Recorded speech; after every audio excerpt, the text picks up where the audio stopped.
बोलो का भइल। अरे बने हम तो से नाराज राजा जी, कुछ बोलब ना जा तो से आज राजा जी। अरे भाग जाला दुख रानी जब जब हंसेलू, जब जब हंसेलू जब जब रुसेलू। अरे रे धनिया तेरा दादी के दिल में बसेलू। अरे रे धनिया तेरा दादी के दिल में बसेलू।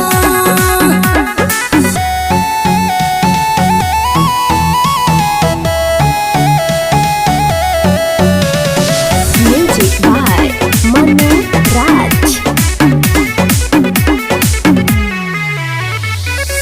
खाना न तो से बनवाई बहो, रात में न गोड़ दबाई बहो।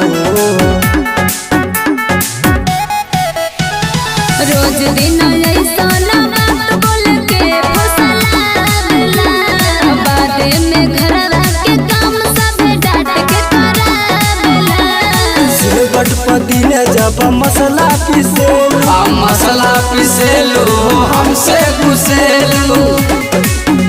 अरे रे धनिया तेरा दादी के दिल में बसेलू। अरे रे धनिया तेरा दादी के दिल में बसेलू।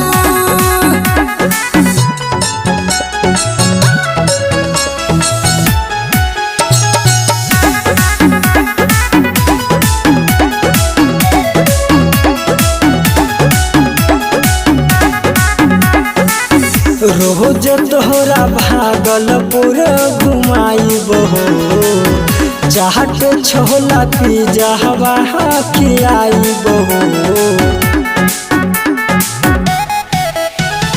बड़ी खिसबर तोहर मुहवा के रिएक्शन से, लगे हमर माथा न पता भइल तोहर टेंशन से। हंसन के छोड़ी हाथे कपड़ा खींचेलू, कपड़ा खींचेलू घाम पोछेलू।